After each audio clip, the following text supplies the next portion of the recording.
Eu atirei na cara do vampiro 2 vezes. Acho que isso me torna um caçador de monstros? Eu sou, por todos os meios, um simples caipira do sertão. Eu crio gado para vender, às vezes.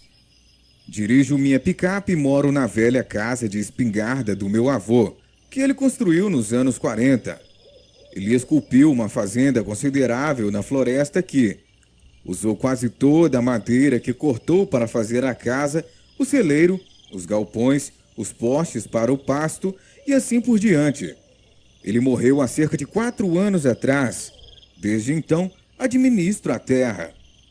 Meu pai estava totalmente ausente da foto. Então eu só herdei a fazenda, mas toda a personalidade e rotinas do meu avô também. Isso significa que eu me levanto um pouco antes do nascer do sol e faço uma xícara de café preto, com uma colher ou 2 de açúcar mascavo, porque é bom. E assisto o equivalente ao noticiário de manhã, enquanto preparo um pouco de bacon e ovos, o que para mim, como um indivíduo mais moderno dentro da minha família distante, é o YouTube e um toque de Facebook. Depois eu saio, alimento e cuido das vacas, então me coloco em qualquer meio de trabalho que eu tenha para o mês. Eu sou um homem McClunney, Jake McClunney. Neste conselho, esse nome tem um peso. O pessoal de McClunney é conhecido por, abre aspas, simplesmente saber das coisas, fecha aspas. Meu avô sabia o que virar, tirar, apertar, substituir, mover, ajustar ou cortar qualquer coisa que estivesse fazendo. Era uma vez um homem que não conseguia descobrir porque seu motor estava batendo, o que é um problema comum em caminhões mais antigos usados na agricultura. Meu avô sai, passa meio dia mexendo embaixo do capô e a caminhonete pode ser muito bem nova do jeito que correu atrás. A batida do motor sumiu, o ar-condicionado ficou mais frio, melhorou o consumo de combustível. Não disse o que fez, apenas pegou o maço de dinheiro que o homem lhe ofereceu e desejou-lhe boa sorte. Ele simplesmente sabia das coisas. Eu tenho o mesmo dom, e tem sido assim que mantenho a mim e esta fazenda. Vivo um pouco, vida de poucas lutas. Isso. E também alugo meus equipamentos agrícolas para os outros por aqui. Ainda não tenho vacas boas para vender. 2 de 3 novilhas tiveram bezerros. A outra, temo, pode ser infértil. E o touro pode ser muito bem da família neste momento. Recentemente, meus empreendimentos comerciais me apresentaram ao mundo das antiguidades e da arqueologia amadora. Sei que tudo isso é uma informação que não explica o título, mas tenha paciência comigo. O mês de outubro tinha sido marcado com noites mais frias do que o comum. Muita gente não estava pronta e as seções esgotadas de jaquetas e aquecedores de mão no Walmart diziam o suficiente. O relógio de neve no noticiário desperdiçou as sessões de pão e leite, mesmo que tudo o que fez foi cair uma chuva fria. Havia uma sensação desconfortável em torno da fazenda, mais tarde nas noites em que eu ficava acordado.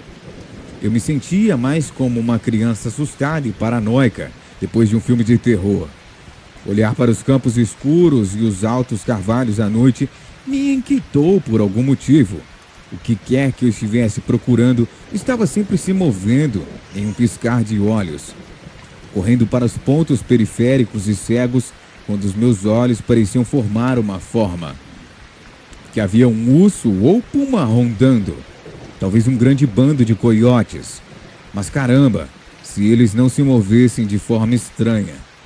Pensei a olhar mais por cima do ombro, ouvindo com atenção quando andava pela floresta, depois de um dia de caça ao veado, tentando muito vencer o sol antes dele se pôr. Meus medos vieram sem aviso prévio, mas esperados eventualmente. Tudo começou em uma fresca manhã de outubro, o dia das bruxas, curiosamente. Minha máquina de café quebrou e eu tentei ferver uma xícara de Folgers, que tinha um gosto horrível. Depois meu cigarro apagou porque eu o queimei muito forte enquanto caminhava para a máquina de enfardedeira, de feno. que eu havia concordado em olhar, e o primeiro ao girar de uma chave. Minha mão escorregou e eu coloquei 4 dedos na estrutura de enfardadeira. Agora, normalmente, você vê um arado ou espelhador antes de fazer uma enfardadeira de feno, já que esta é a época de plantio de feno. Mas esse homem tinha dinheiro e tinha sua ideia na cabeça. Então eu me calei e aceitei o trabalho. Ele não me explicou o que estava errado, mas explicou os ruídos que fazia quando funcionava e parecia agir quando usava. Ao ouvi-lo, minha mente começou a trabalhar. Linhas hidráulicas, rolamentos de rolos, ambas as molas de tensão. Coloquei-me na enfardadeira como o velho cronômetro fez, lento mas deliberado. Trabalhei na luz pálida da manhã e no sol da tarde. Tirei 1 hora para almoçar. Voltei e trabalhei até o sol da tarde pintar o céu em tons de laranja e rosa. Tirei as linhas e comecei as molas de tensão, com a intenção de lidar com os rolamentos amanhã de manhã. Mas o sol me venceu. Sem mencionar o quão tedioso despertar e substituir as linhas hidráulicas foi sem uma boa razão. Saindo cansado do meu local de trabalho, dentro da estrutura aberta da enfardadeira, comecei a limpar e guardar as minhas ferramentas quando escureceu. Normalmente eu volto para dentro de casa, limpo tudo para o jantar e chamo até mesmo para a noite.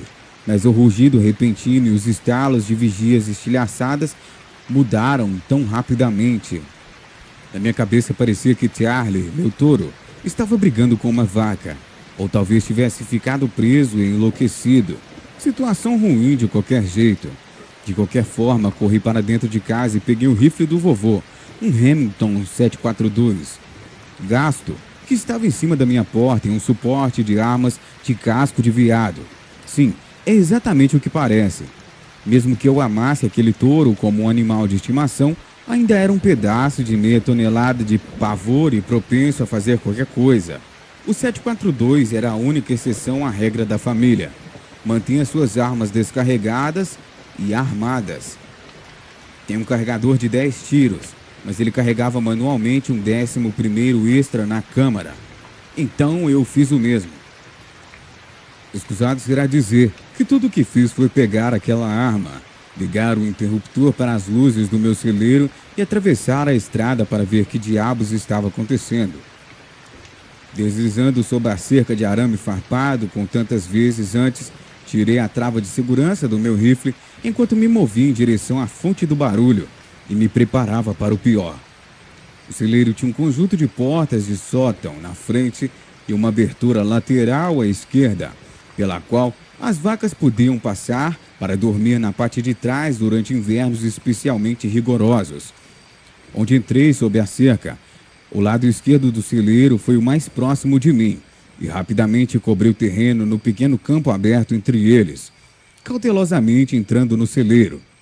Olhei para trás, onde as vacas estavam com os olhos arregalados e agitadas, protegendo os bezerros que andavam atrás delas e soltando guinchos assustados.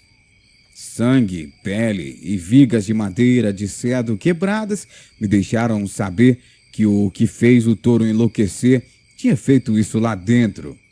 Como era evidente, Charlie, os 2 gigantes com chifres, tinha mostrado que quer que tivesse tentado se rambanho com ele, não iria cair sem lutar. O lodo preto substituiu cada vez mais o sangue vermelho em direção ao que antes eram portas de estanho, que agora estavam abertas como tampas de lata de atum.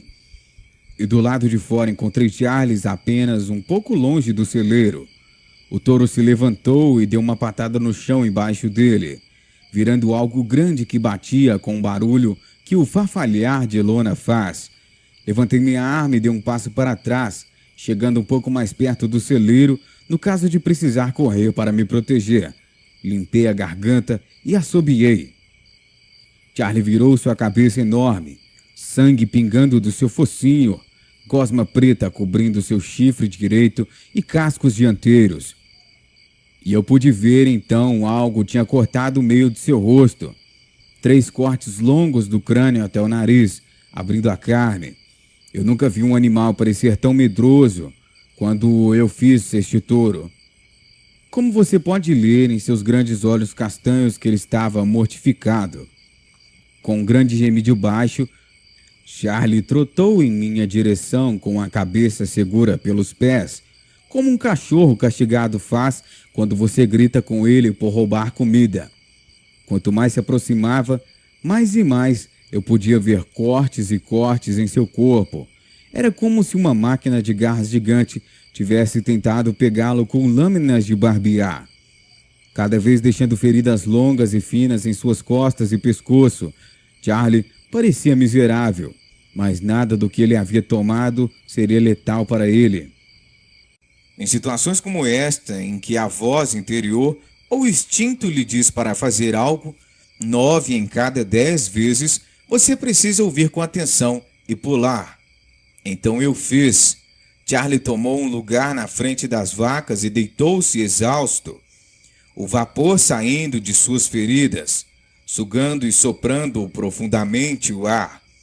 Passei por eles e fechei a porta à esquerda, antes de tomar um lugar e alguns metros à frente. As vacas não iriam passar por mim. Charlie não estava com vontade de me apressar. Então, o que quer que acontecesse, viria a mim primeiro. Aponte um pouco mais alto do que você faria para um homem. Eu ajustei na minha mira em um pé, sem saber o que iria atirar de tão alto.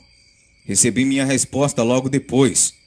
Uma série de vigas de madeira rangendo e arranhões de garras contra o telhado de folha de zinco. Me deixou sem saber que estava se movendo ao longo do pico do celeiro.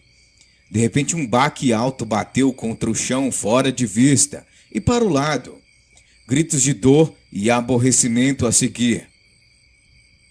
Ele estava no telhado acima de mim e Charlie o tempo todo nos observando. É por isso que ele entrou tão assustado. Eu podia ouvir chiados e passos que soavam mal colocados e desordenados. Algo grande e ferido estava mancando em nossa direção. Meu coração começou a disparar, os cabelos da minha nuca se arrepiaram, e eu sabia que o que quer que estivesse lá fora não era natural para este mundo. Quando virou a esquina para as luzes do celeiro, eu quase me mijei. Ele estava a quase meio metro acima de mim. Se não fosse pelo estômago encolhido e pelas costelas visíveis sob a pele bem esticada, eu teria calculado que pesava mais do que eu em algum momento também. 2 esferas vermelhas escaldantes espiaram seu rumo. Lábios machucados de preto puxados para trás para expor dentes parecidos com agulhas. E uma bagunça quebrada de um nariz chato se abriu para cheirar coágulos de sujeiras escuras aos meus pés. O que estava na porta era, por todas as definições, um morcego gigante. Um morcego bípede alto, maltratado e raivoso. Pareceu focar um pouco mais atentamente depois que limpou o nariz, sentiu o cheiro das vacas e de mim, deu um passo singular e laborioso em nossa direção antes de soltar uma série de cliques. Dessa vez ele virou a cabeça diretamente para mim. Uma sensação doentia de pavor bateu em meu estômago. Eu não preciso de uma explicação. Por que de repente abriu seus braços finos e abriu longas garras semelhantes a adagas? Nem porque deu outro passo irregular. Havia uns bons 3 metros entre mim e esse monstro. Se ele me apressasse agora, estaria em mim em um instante. E tudo sobre essa coisa gritava morte.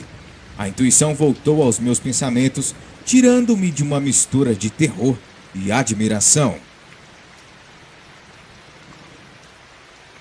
Coloque sua mira de ferro logo abaixo do olho esquerdo. Não estava se movendo rápido, então aliar o tiro foi fácil. Foi a adrenalina e o medo que tornou difícil não tremer, e não a intuição. Você vai ficar muito animado quando ver seu primeiro dinheirinho. Mal se foi. Lembre-se de respirar e mirar direito, mas tome um segundo para se acalmar antes de apertar o gatilho. Não há desculpa para ferir um animal, porque seus nervos estão dispersos. Faça certo. Na primeira vez, não terá que corrigi-lo depois. Uma respiração profunda, um pequeno alargamento do posicionamento do meu pé, um pouco mais de inclinação para aquele rifle. Ele deu outro passo e recuou a mão direita ao meu alcance. Parou e inclinou a cabeça. Quando eu exalei, como se estivesse curioso para saber que a coisa antes não estava tentando correr. Isso era tudo que eu precisava. O primeiro tiro foi exatamente onde eu queria, perfeitamente sob o olho esquerdo. O clamor ensurdecedor sacudiu as paredes e sacudiu o ar frio. Atrás da criatura, a parede foi subitamente pintada com sangue preto. Fragmentos de matéria branca e cinzenta salpicando as tábuas de madeira de cedro com nós. O olho acima do buraco da bala começou a ter espasmos. A órbita desmoronou e escorreu um fluido alaranjado ou avermelhado doentio. De perto, ou a queima-roupa, como aqui, age como um tijolo carregado, em muitos grãos variados. Por alguma razão, meu avô gostava dele, o que, para a maioria dos jogos aqui, é um exagero. Neste caso, foi o suficiente para perfurar um buraco. O rosto dessa coisa, grande o suficiente para ver a luz do outro lado. Charlie quebrou o nariz, tire-o completamente. Eu segui o exemplo, a parede recebeu um segundo revestimento. Seu rosto pareceu ceder dessa vez, caindo para a esquerda no primeiro ferimento de bala, e depois para a frente. Um gorgolejo doentio saiu. Uma poça de lodo preto saiu da sua boca e derramou pelo queixo e peito, e no chão ao redor de seus pés em córregos grossos. Pode te apressar agora, por desespero. Coloque um no quadril. Baixei a arma e atirei de novo. Ele fez uma tentativa de levantar os braços à sua frente, como se estivesse tentando se proteger da bala. O que ele conseguiu com esse esforço foram mãos evisceradas. A bala ainda atravessou e o estalo alto que seguiu ao meu tiro me disse que havia acertado onde precisava. Acho que os militares chamam isso de exercício de falha em parar. Dei um rápido salto para trás quando ele tropeçou para a frente e caiu sobre os dois joelhos, soltando respirações extremamente irregulares e lama. Quando aterrissou, vi o que antes era provavelmente uma asa, agora dobrada em uma forma quebrada e marcada por cascos, um toco sangrento que dizia onde a outra asa costumava ficar. O que Charles estava arranhando quando o encontrei.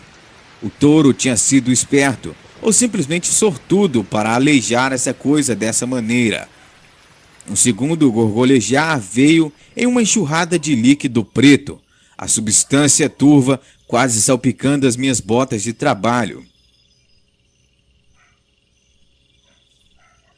Antes de contar mais sobre a minha história, uma palavra, por favor. Olhando para trás agora, tudo isso parece sádico ou insano, mesmo que fosse um morcego monstruoso, e eu garanto de que qualquer forma ou forma foi. Mas que porra é essa? Não culpo tal reação pela minha descrição do primeiro encontro, nem como eu o lidei. Mas se você viu do que essas coisas são capazes, que crueldade, que selvageria, você descobrirá que o que fiz foi equivalente a colher margaridas e soprando bolhas. Você ainda não ouviu o que aconteceu com a família Harvey. Se ele conseguisse colocar uma garra singular em mim, teria enfiado minhas entranhas nas vigas e arremessado meu corpo contra o que quer que lhe desse a fantasia, até que eu me transformasse em nada mais do que sangue e escombros.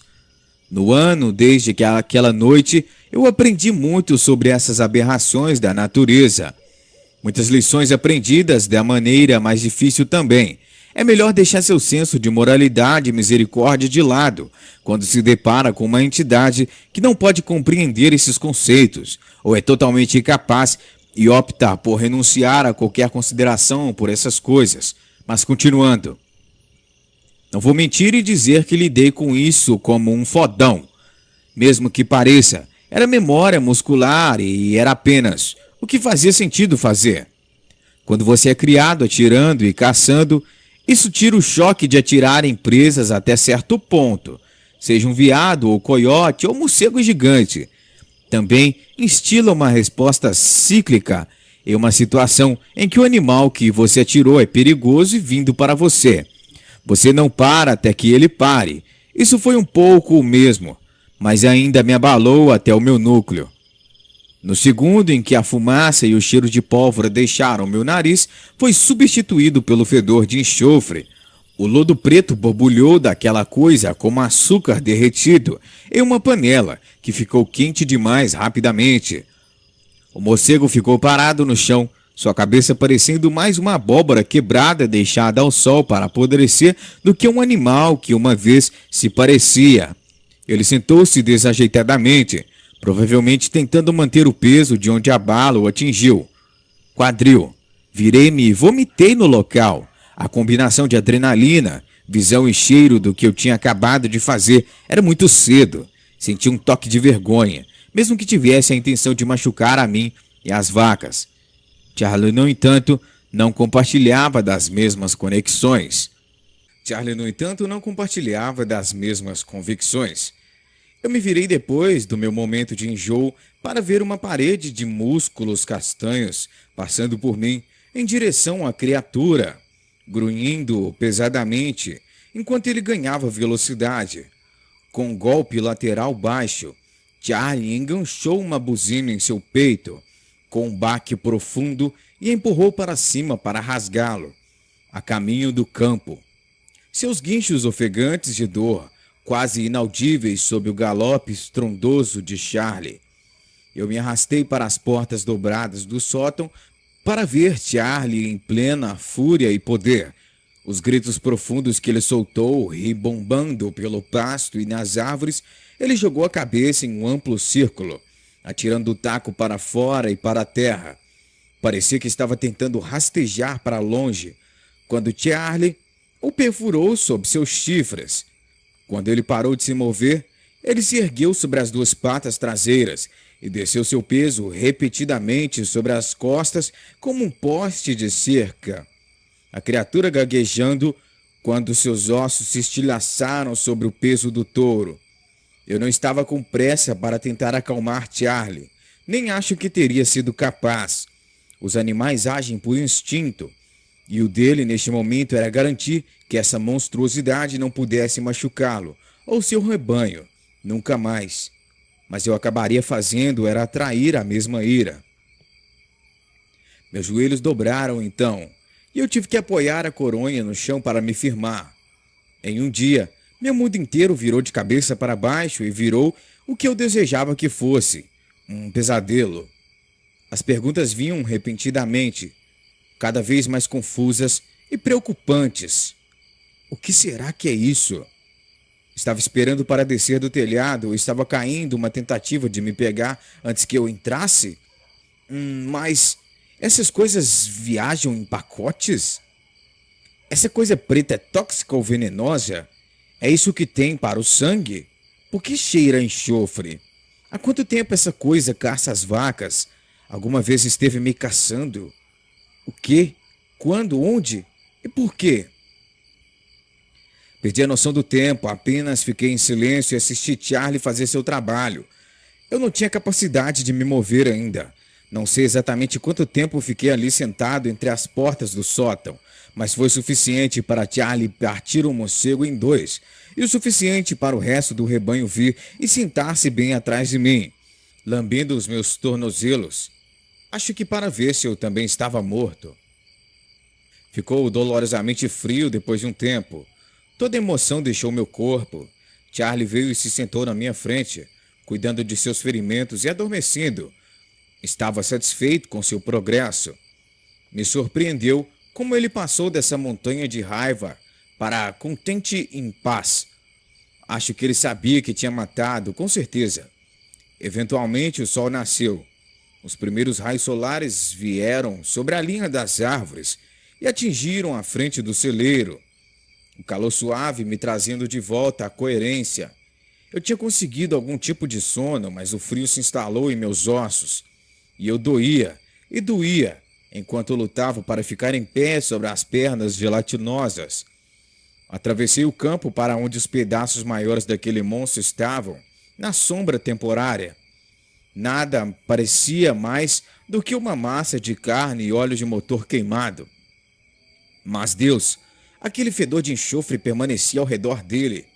Eu estava quase pronto para tentar pegar um pedaço do que pensei ser uma orelha, quando o sol brilhou nos restos. Chamas quentes e intensas, em um flash. Caí de dor. Meus olhos estavam quentes e abafados. Me imaginei cego. Eu podia sentir o fogo através das solas das minhas botas. Queimava como a madeira de cedro quando está cheia de seiva. Selvagem e gananciosa. Eu ainda via flashes enquanto olhava ao redor, mas podia distinguir o suficiente para saber que cada pedaço do morcego que o sol tocava estava aceso e se espalhando como cinzas. Eu vi Charlie afundando a cabeça na terra, uma nuvem de fumaça saindo de seus chifres, pernas e pescoços. Ele teve sorte ou simplesmente foi esperto. Uma segunda vez e o cobriu antes que o sol o atingisse. Fiquei preocupado por um momento que o celeiro logo seguiria o exemplo, e então me levantei e decolei, correndo para dentro, pronto para combater um incêndio. Encontrei todo o sangue do morcego ainda lá e então podrido. O cheiro pegou em meus pulmões e doeu, quando me fazendo vomitar novamente. Meus ouvidos se animaram com um som engraçado, e em um olhar mais focado, a bagunça preta estava chiando silenciosamente, o vapor rolando em ondas preguiçosas. Foi lá que aprendi que, independentemente da quantidade de luz solar, o morcego e seu sangue se tornariam voláteis, o que significa que, a menos que estivesse escuro, seja lá o que fosse, essa coisa não poderia tolerar nenhum nível de luz solar. Fiquei ali olhando para os respingos que manchavam as paredes do meu celeiro. Olhei para as vigias de suporte quebradas, as portas rasgadas do sótão, sangue vermelho e preto jogado em lugares impossíveis, os últimos pedaços de morcego em chamas e a poça de fluidos onde o morcego caiu de joelhos. Charlie na porta, todo cortado e sujo, apenas ficou de pé e observou tudo em silêncio involuntário. Você entende o que quero dizer? Às vezes você não pode fazer muito mais do que olhar. Você ainda não consegue entender a sua situação. Seu cérebro está esgotado e tudo é uma sobrecarga sensorial. Você morde o lábio inferior e escaneia tudo, tentando registrar algo, mas no final das contas simplesmente não consegue. Charlie soltou um gemido baixo, um mugido tão suave quanto um touro daquele tamanho poderia fazer. Era o mesmo que ele fez quando sabe que está na hora de comer. E em resposta, as outras vacas mugiram e foram em direção aos comedouros atrás do celeiro. Acho que você deveria alimentar as vacas. Procurei o barril que guardava a ração do gado. Encontrei o virado onde suponho que Charlie jogou o taco na área em que estava. Felizmente a tampa era uma daquelas seladas. Lutei por um momento, minhas pernas ainda trêmulas, mas finalmente consegui colocá-la na posição vertical. Peguei um balde de 5 galões e peguei uma boa porção. O balde parecia mais pesado dessa vez, como quando eu era criança e tentava carregá-lo sozinho. Isso me acalmou apesar da luta. Era uma rotina simples, uma restauração da paz para o meu dia e provavelmente uma restauração da paz da vaca também. Eu sentei na minha poltrona olhando para a TV que eu nem tinha ligado, perdido em minhas memórias que passavam de ontem à noite em um looping. De repente me senti exausto, totalmente drenado de qualquer aparência de energia, e fiquei frio em meros segundos. Acordei horas depois com o som de batidas na minha porta. Era Kate, a veterinária da cidade. Andar para cumprimentá-la era estranho e rígido. Uma leve dor de cabeça batia no meu crânio a cada passo, tentando fazer uma cara normal. Abri a porta e imediatamente percebi que estava muito pior do que pensava, pelos olhos arregalados dela. Mas o que é isso, Jake? Você está bem? Procurando um cigarro no bolso da jaqueta, gaguejei muito para começar uma frase. Tentei olhar ao redor para encontrar algo que pudesse fazer o parafuso girar. As crianças. Charlie e eu tivemos uma noite muito difícil, e ele precisa dar uma olhada em Kate. Se importa de ir comigo ao celeiro? Ela inclinou a cabeça ligeiramente em confusão. Seus olhos azuis olharam sobre mim e através de mim. Uma rajada de vento gelado soprou suas mechas loiras em seu rosto, mas fez pouco para esconder o olhar preocupado. Jake, você está apenas queimado de sol no rosto, no meio do outono? Você está gaguejando como um disco quebrado e há sangue em cima de você. Isso é de Charlie? Este não é o Jake McCluny, com quem eu fui para Lancashire. Nos meses seguintes, as pessoas comentaram sobre uma diferença em mim, como Jake McCluny não sorriu tão calorosamente, ou como eu me encontrei na floresta e no céu à noite. É claro que eu não tinha uma maneira muito boa de explicar isso para as pessoas que moravam no condado de Pritchard, mas espero que aqui consiga alguma simpatia, ou talvez alguma ajuda. De qualquer forma, o morcego não foi o primeiro de seu tipo, nem foi o último monstro que eu encontraria e teria que lidar. Uma boa noite.